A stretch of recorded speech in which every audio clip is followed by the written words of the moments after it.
Chapter 17. Back at the flat, I was greeted by who else but the one-handed boy with laughter in his eyes. Daniel had both hands in the air, well, arms in the air, as if he just victoriously won a bet as I walked through the door. "I told you he'd make it. None of you have enough faith." "Easy, Daniel. I think you may be exaggerating," I replied. The kid had no problem flaunting his vindictive prediction in the face of his elders. It's good to be 12. Also in the room were Mac and Zoo. Apparently, some people had to work for a living. "So how do we start here?" I asked. "Is there a 6-week training course to become a Jedi Master?" "Yeah, that's the real secret to how I lost my hand," Daniel said with a wild grin. "Lightsaber accident. There was this Sith Lord that attacked me with a bunch of bounty hunters and stormtroopers. It was a pretty epic battle. Arrgh!" he yelled, grabbing his stump with his good hand and falling to his back. What a goofball. I liked him immensely. I cupped my hand over my mouth and did my best Darth Vader impression of heavy breathing. "Daniel, I am your father. Join me on the dark side, and together we will rule the universe as father and son." Daniel, laughing hysterically now, kept it going. "Never! I'll never join you!" And with that he flung himself over the back of the couch and mocked a yell that faded away as if falling a great distance. A second later his head popped up over the couch with a wild grin. I got the sense this kid didn't get out much and had very few real friends to play with. I made a note to ask Nella about it later. The kid seemed to almost be a prisoner here. Mac came over laughing and applauding. "I had no idea there'd be a show. You two should take your act on the road. Daniel, you were extremely convincing." He nodded his thanks in reply and just smiled. Good kid. "I believe it's time for Shadrach to take his walk. Nella will be ready for you in just a minute. Go get your puppy ready." Daniel hopped up and Shadrach bounded from across the room without being called. The dog already had its leash in its mouth and excitedly wagged its club-like tail, knowing that a walk was imminent. Nella had the car keys out and a tired look on her face. Walking the dog was obviously not as simple as it sounded, although I would probably try to find another neighborhood to walk around as well. "Where are they going to walk the dog? It's not a once-around-the-block affair, I take it." Max shrugged. "No idea. They have to go a different place every time just to be sure no one is tracking them. Unfortunately, Daniel is extremely high profile and his big black furry companion is a bit of a standout. There are now seekers that routinely watch all the dog parks and many of the walking paths. Nella has had to get quite creative to keep him safe." Nella and Daniel had finally made their way to the door and waved as they left. Now was probably the best time to get information about Daniel. "Mac, why would you consider the kid high profile? What does that even mean?" Mac rubbed his mostly bald head, considering how much he could say. "High profile is just a term for being identified and targeted by the fallen. Believe it or not, you are also high profile after your stunt the other day with Anon." "Oh, you know about that too?" I was starting to get the impression I did not fully appreciate the magnitude of that event.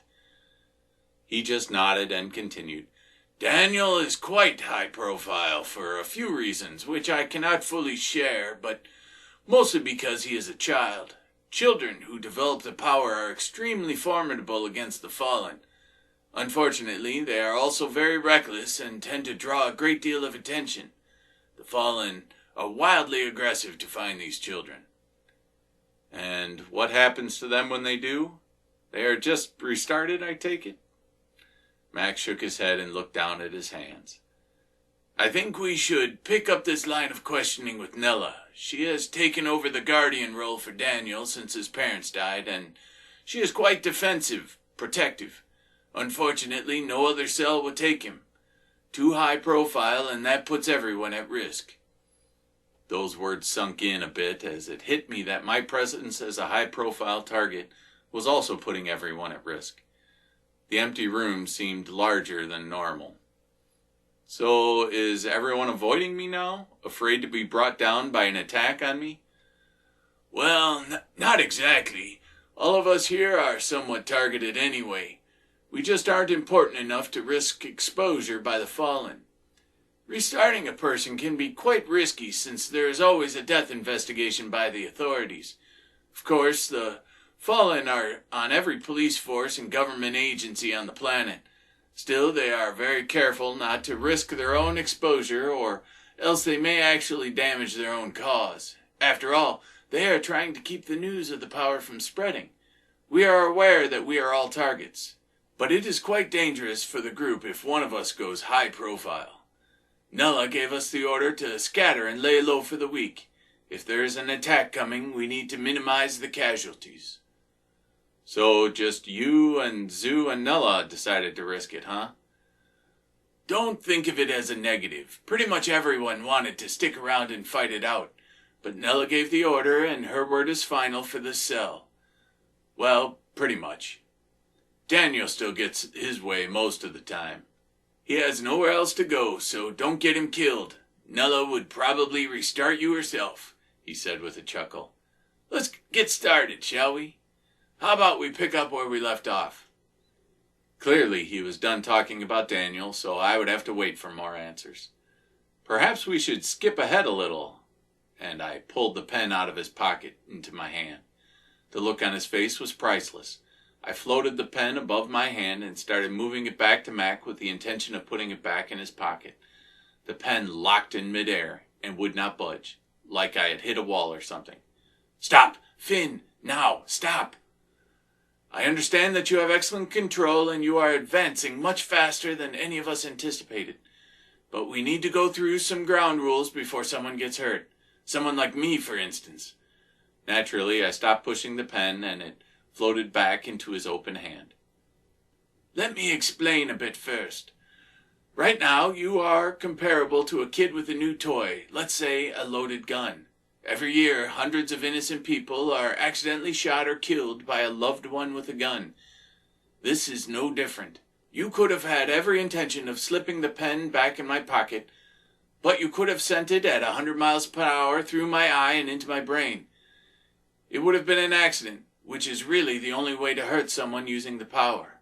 For now, let's stick with the basic rule that you do not send anything directly at another person or yourself.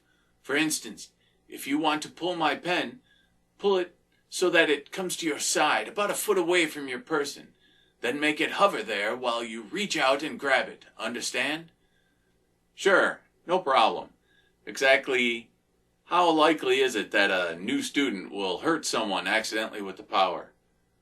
I can pretty much guarantee it. I'm a bit surprised you haven't hurt yourself yet. The small scratch on my cheek and the swelling were barely noticeable after a few days of healing. Oh, just a few bumps and bruises and a couple broken dishes, of course. Tell me about it. What can you do besides steal my pen? Across the room, I saw the music book on the piano. Knowing that it was too far to move directly, I pulled the air off the top of the book and it flipped open immediately. I circled the air above the pages and they fanned through the entire contents to the back cover. Reversing the circle of air, I fanned to the front and the book slammed closed. Max smiled and raised an eyebrow, so I stepped it up. The only loose things laying around were the pillows and cushions on the couches. I grabbed the close pillows directly with my will and they floated to a central location in the room in front of us. 7 or 8 motionless pillows floated eerily, but I wanted more. Across the room there were several other pillows on the couch, too far to grab directly, so again I pulled the air off the top of them and one by one they flipped in my direction. Once they were close enough, I would grab each one with my will and move it to the others. After a few minutes, I had at least a dozen throw pillows floating midair. Why the hell does anyone need this many pillows? Not bad at all, Mac offered, clapping in applause. He was obviously surprised. Oh, I'm just getting started. Each pillow started to spin in place, slowly at first, then into a rapid dervish. The look on Mac's face told me he was nervous, that he was about to be recklessly clobbered with a dozen tattered feather pillows. A good person would have just stopped these shenanigans to make everyone comfortable. Unfortunately for Mac, I'm a bit of an asshole. While the majority of pillows spun frantically in place before him, I flipped one of the back ones high above his head and held it without him noticing. Carefully, I positioned the pillow directly above him. His look of nervous panic increased as the spinning pillows in front of him all jumped slightly, intentionally of course, and then I dropped the pillow suspended above his head. Mac screamed and jumped back, clutching his chest. I was laughing quietly. Mac was not, clutching the surprised pillow with his fist and pointing at me directly like a weapon. "Is this an invitation to a pillow fight?" I added. All the pillows in midair snapped to a halt and moved directly between us, forming a wall. The laughter behind us caught me off guard. Looking in the direction of the kitchen and the sound of the surprised laughter, I saw Zoo, whom I had forgotten was even there. Mac jumped to his feet and now held the menacing pillow in Zoo's direction. "You're supposed to be protecting me." Zoo just shrugged. "You seem fine, to me." Mac looked at the still chuckling Zoo and back to me, probably with my standard smirk on my face, and finally smiled, throwing the pillow at my wall. To add drama, or perhaps a little gasoline on the fire, I blew apart the pillow wall and flung the pillows around the room like his pillows caused an explosion. Mac finally laughed. Zoo roared. "All right, that was very good indeed. Maybe you've guessed by now that training is done with a protector at all times. Since accidents using the power causes many people to restart as fallen accidents, we will take every precaution, especially when we get to stopping bullets." "Whoa, you mean we'll be catching bullets like Superman?" "No, not like that. Better. There are easy ways and hard ways to do it, but that conversation is down the road. Let's talk about pillows first. When you were moving the pillows, what was your source? To what did you connect to tap into the power?" I felt a bit sheepish about sharing. Guys don't really talk about feelings after all. "I'm glad I'm here, Mac, and happy to be learning about this power. That's part of it. To be honest, some part of me is actually relieved that there is more to this existence than living and dying. Grasping the concept of not existing after death doesn't settle well with me. Now I see that there is this power of creation, and when I die we go on to another existence. That's my hook, my anchor to the power." No one said anything for several seconds, like my words needed time to process. Zoo had come over and was standing behind the couch where Mac was sitting. He said firmly, "You will be studying with me now, I think. We can move more quickly with you." "Absolutely not," Mac protested. "The process for training should not be shortcut, no matter how tempting it might be. You will get him tomorrow at the earliest." "He already showed he can do everything that you would have taught him. There is not time to waste," Zoo protested in his standard emotionless fashion. Mac was about to protest and I interjected. "Listen, I have some basic questions that should be answered before we get too far. Why don't the three of us just work through this in a stepwise fashion?" All nodded in agreement, so I continued. "My first question is about connecting to a source. At first, I had to intentionally think about a specific thing, like my mother. But after a while, the pages seemed to flip on their own, with virtually no thought and no intentional connection on my part. How come sometimes the power flows effortlessly, and other times like motor oil in a Minnesota winter? Like right now, the power was flowing easily, but back at my apartment, I couldn't get it to work at first unless I was totally focused." Mac glanced at Zoo, who raised his eyebrows in response. "You see, Finn," Mac began, "using the power is very much like playing the piano or violin. Sometimes it's a real struggle, especially if you're in a foul mood or under a great deal of stress. The power is the same way. It will flow effortlessly through you when your mind and soul are in tune with the great virtues, you know, faith, hope, love, plus all the rest. The trouble comes in when your mind is distracted or attacked by these demonic vices of hate, anger, selfishness, and fear. When these creep into your thoughts or control your actions, whether intentional or subconscious, the power will fail you."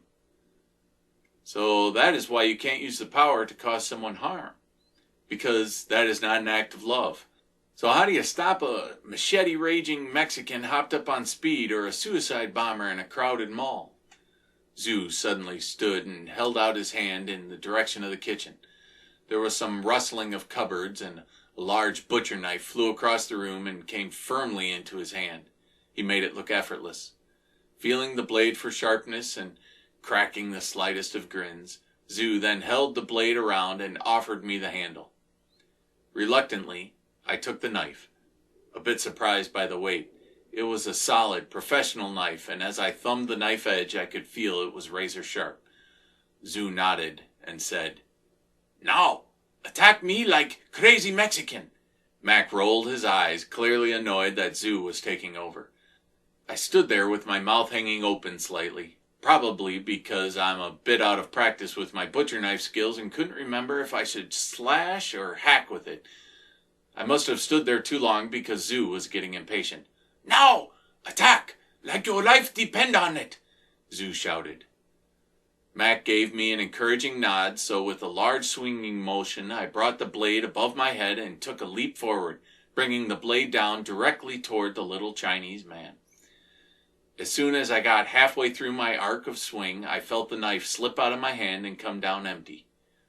The knife froze in midair for a second, then fell to the floor with a thud and stuck, handle pointing up. Zoo was now showing off his missing teeth in the biggest smile I've seen on him yet. The guy could floss with a shoestring.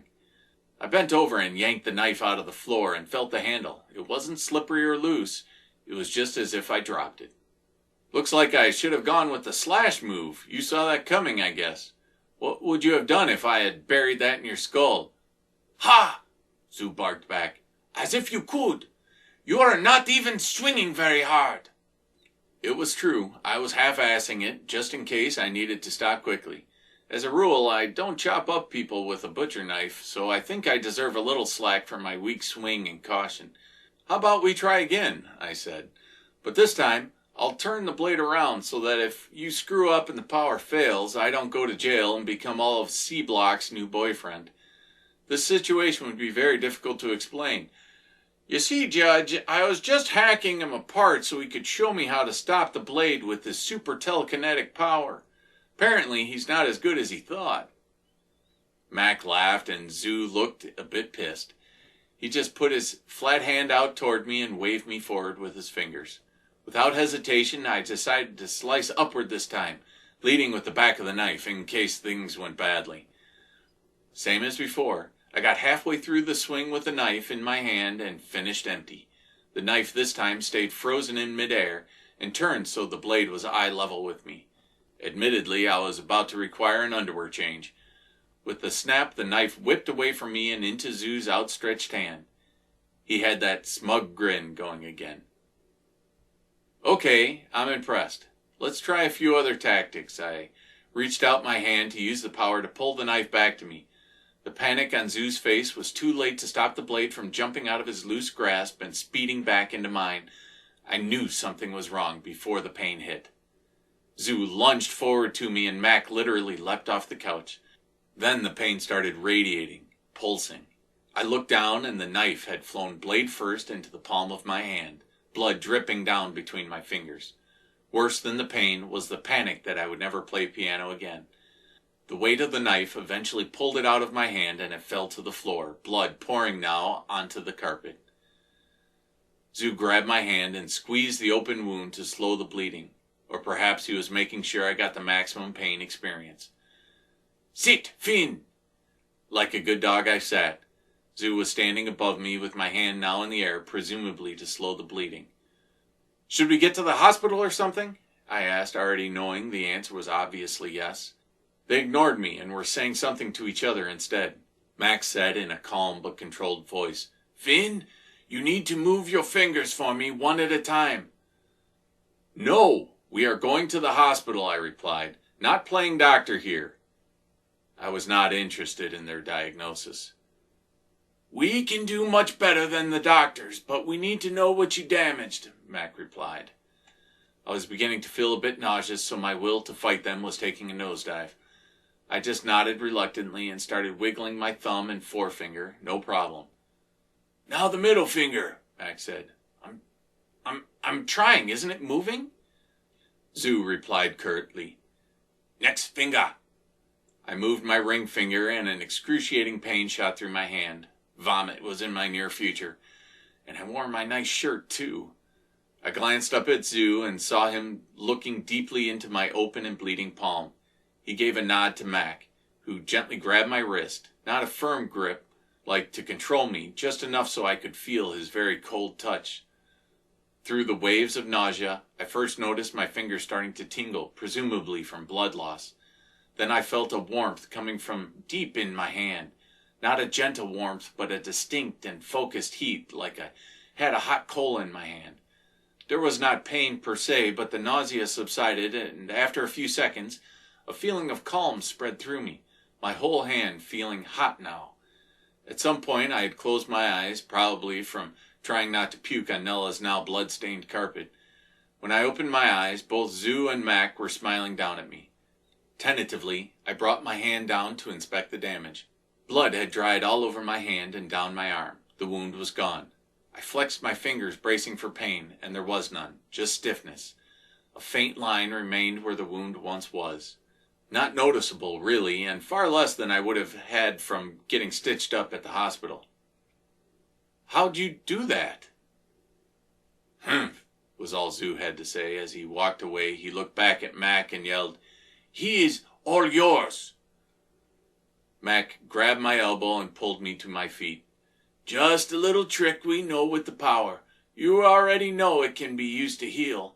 Better test your fingers and grip to make sure everything is functioning normally.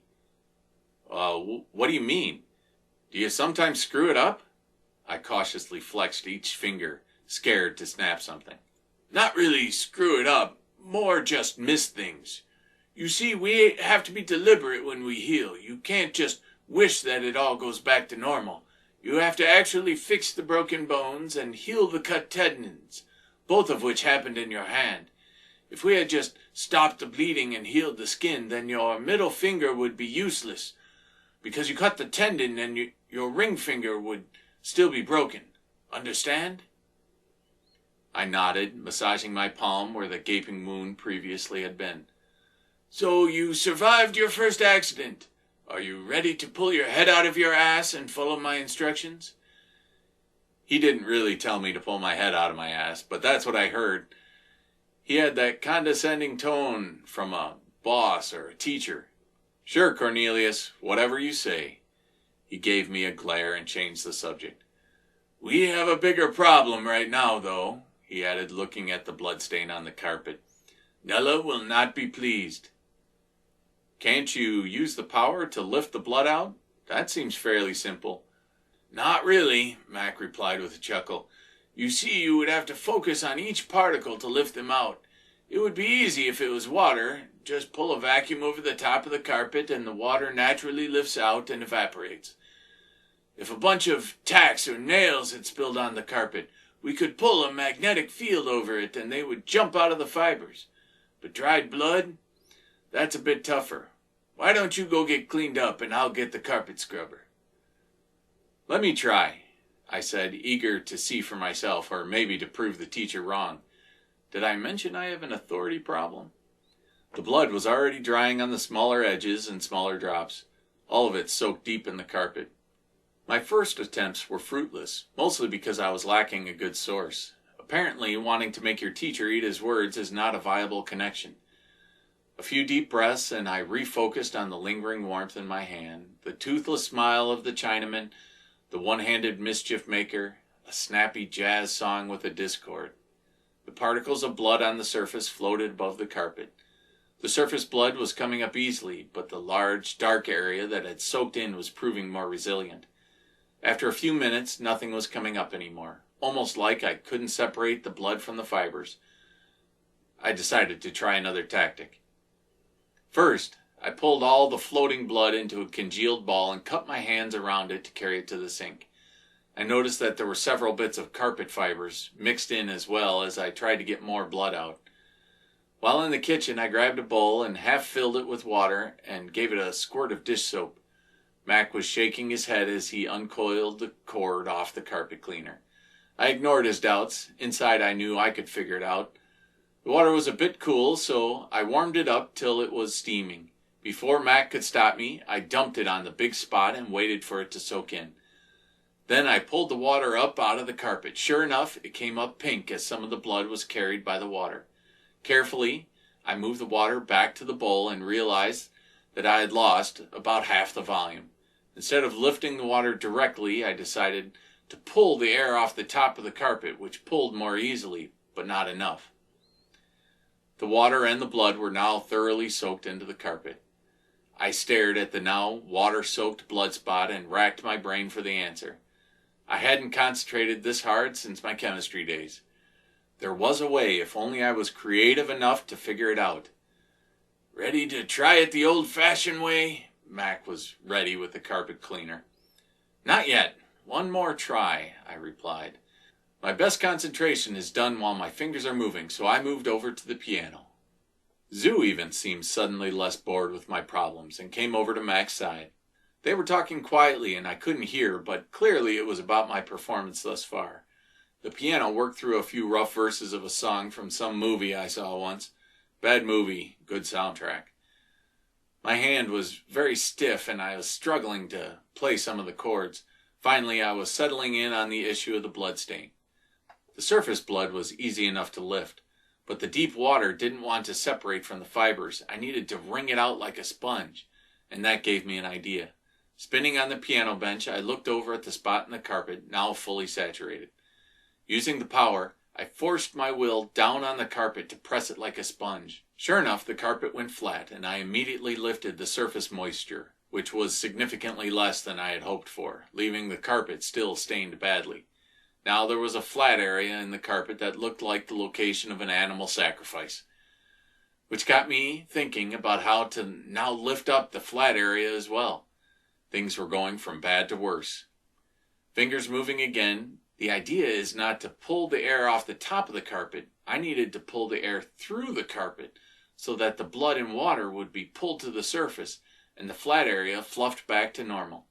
Instead of looking back at the spot, I closed my eyes and kept playing, this time focusing on pulling air through the carpet. The song was moving smooth, my mind was clear, and after several minutes I chanced a peek. I was startled a bit, at first, seeing everything in a tinge of blue. I looked over at the spot and saw Mac and Zoo leaning over, smiling, watching the carpet. The blood spot was literally foaming rapidly and forming a pink honeycomb of bubbles.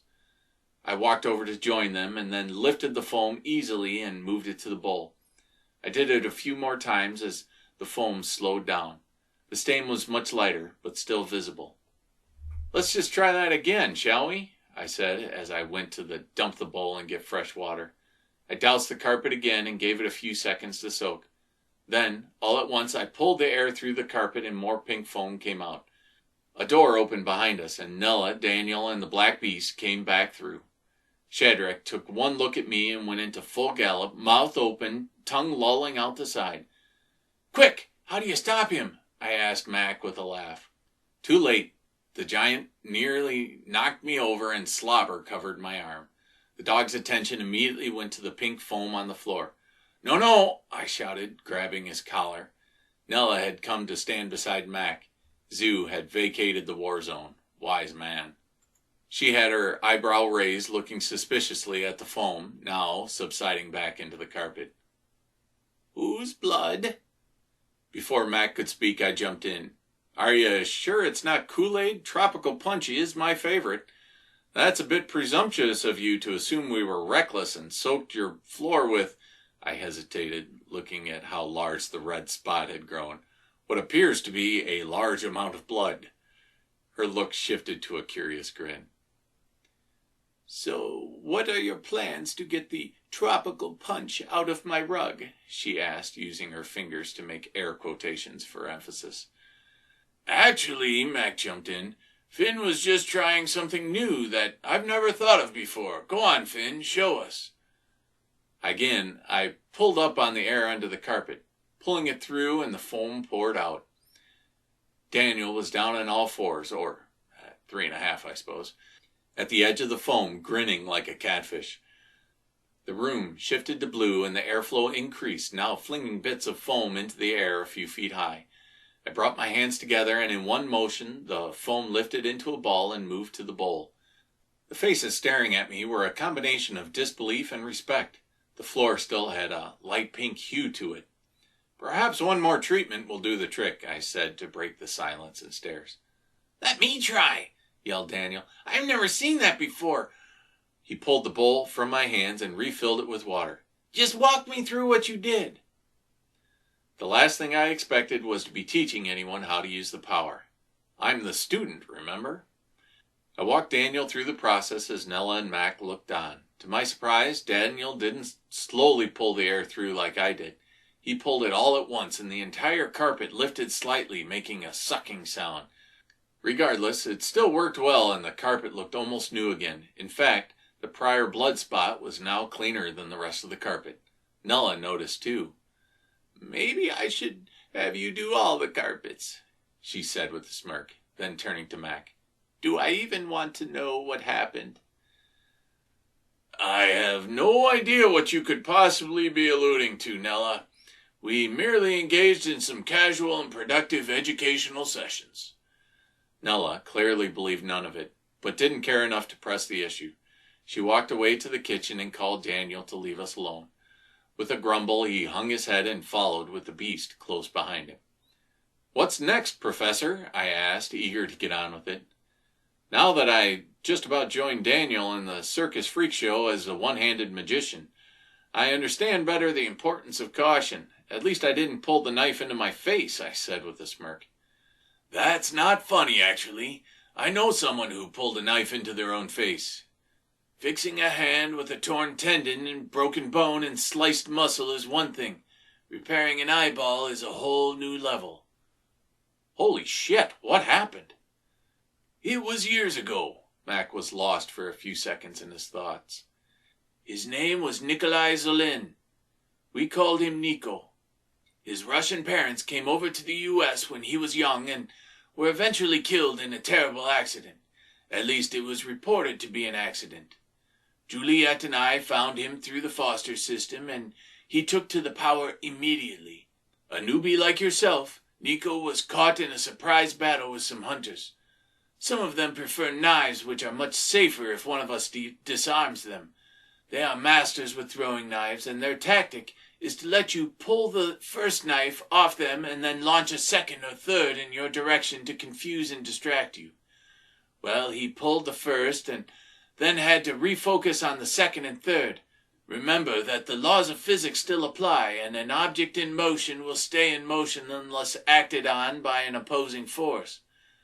"Yeah, Newton's first law of motion." "Right. If you pull the first knife directly to you with the intention of stopping it before it hits you, but then become distracted, well, the momentum wins. In this case, the knife was lodged in his eye, and the second and third knives caught him in the arm and chest, puncturing a lung. He should have died, but we patched him up, saved him, but couldn't make him whole again." Mac hung his head, lost in thought or memories. "He was blind in one eye, a bad scar cut into his cheek. We tried multiple times to correct his vision, but the human eye is far too complicated for us to repair with the power." "So where is he now?" Mac looked up at me after another few seconds, a hint of remorse in his eyes. "No one knows. We were able to patch him up physically, but emotionally, spiritually, he was a different person, angry, vengeful, driven. He went on a rampage and started killing the hunters. At last check, he had over 100 confirmed kills. Of course, he most likely has far more since he doesn't advertise his success." "I don't understand. I thought you said the power couldn't be used to kill or hurt anyone." "That's true, but let's consider what you just saw with the butcher knife and zoo. It's very easy to pull a weapon out of someone's hand and pull that into yours." "Yes, I seem to recall that painful lesson," I said with a chuckle, massaging my new scar. "Now imagine that was a handgun.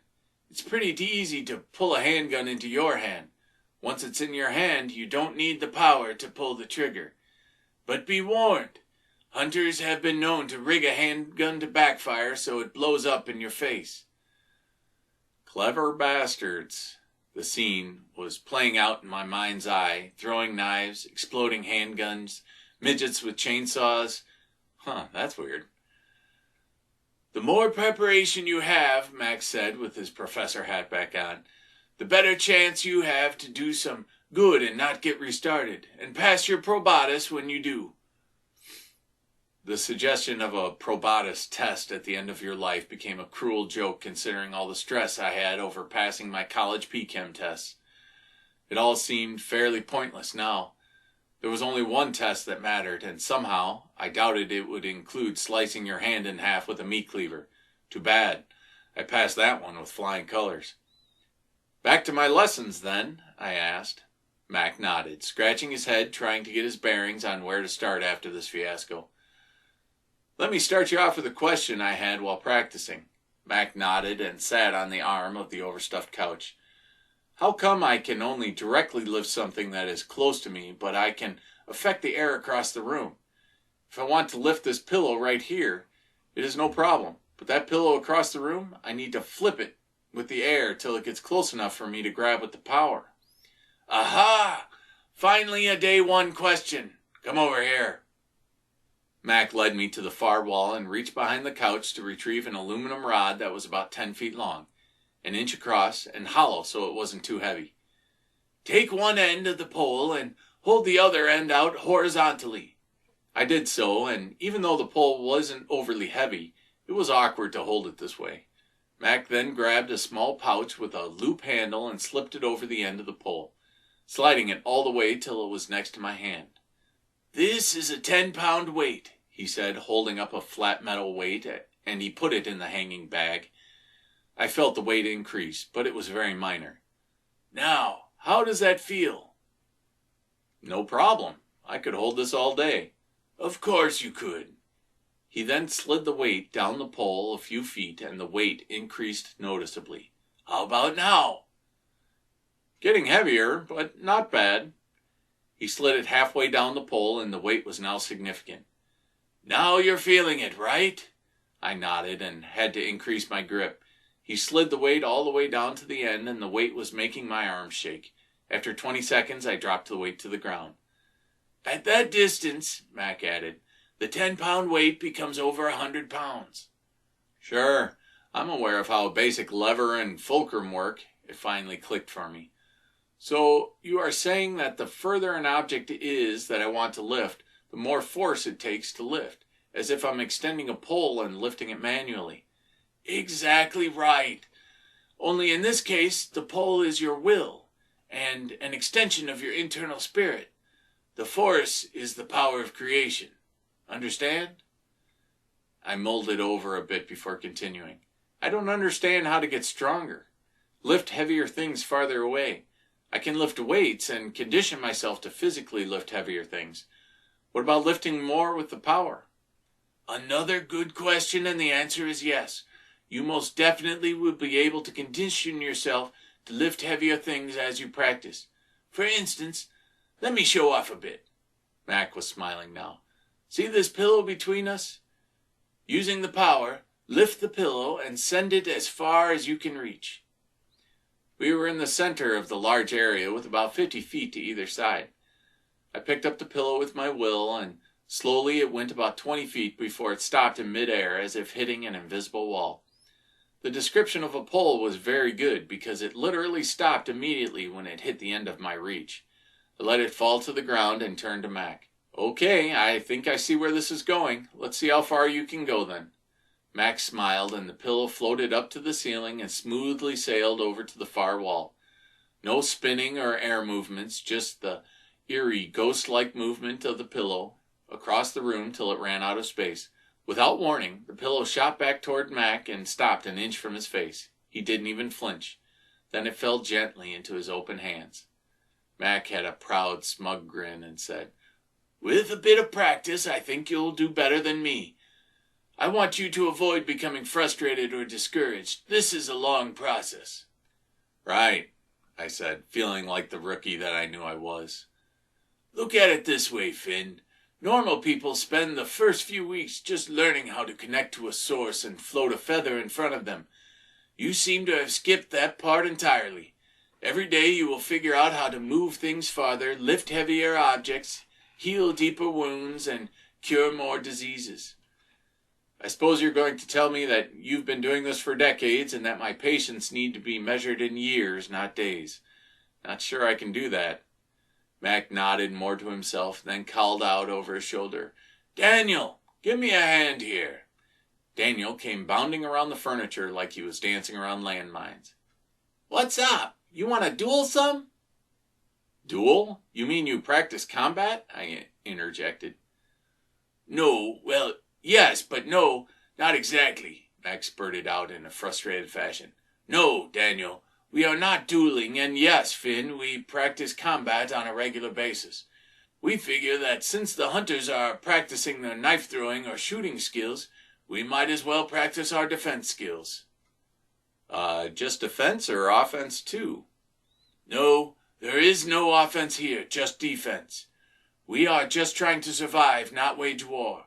Anyway, let's get to the demonstration. Daniel, go stand against the far wall and I'll toss a pillow to you. I just want you to send it to the other side of the room and back to me. Got it?" "That's it? Fine," Daniel replied with obvious disappointment. He scampered across the room and yelled, "Ready!"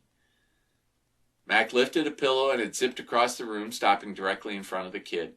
He nodded and the pillow started spinning and flew at top speed across the room to the other wall. Nella and Zoo noticed the flying pillow but gave it little attention, indicating this was fairly routine and boring for them.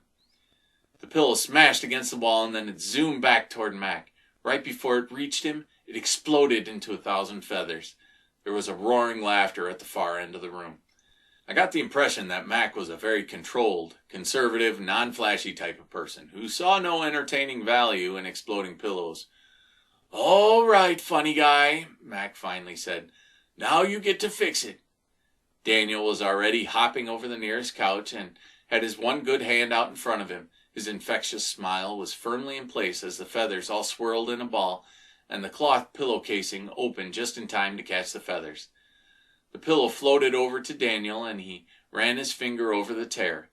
The pillow then flipped up to the ceiling and landed on my lap. It was perfect. No tears and no indication that it had just seconds ago been in tatters. "Thank you, Daniel. You can go back to what you were doing," Max said to the kid and tousled his hair.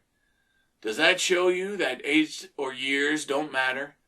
Sure, I've been doing this for almost 20 years, but Daniel has been doing this for 5. He is arguably the most powerful here, although he doesn't know it." There was my opening. "Why would you say that? Wouldn't it be obvious to everyone that he is more powerful?"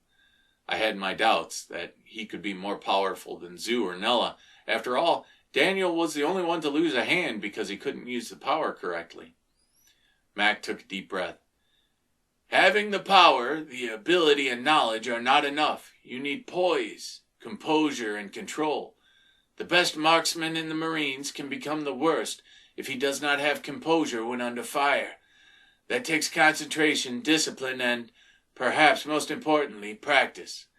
Any 12-year-old kid struggles with poise and concentration. Some more than others, of course." "Unless they're playing video games," I added. "Indeed, although there is very little use for practicing the power while wasting brain cells on meaningless, violent electronic reproductions." Looks like I poked a nerve. Time to poke it again. "Heaven forbid that the kid has fun. You could certainly argue that playing violin is fairly unproductive, yet you practice." "Oh, I think that's a bit different, and you know it." "Actually, I enjoy a video game now and then myself. But for some people, video games do for them what piano does for me and the violin does for you. It calms, centers, and clears my mind. After a day of frustration and toil, sometimes it's good to unwind no matter what you are doing. Let the kid play." "Fortunately, it's not my call nor yours. Convince Nella if you can. Good luck."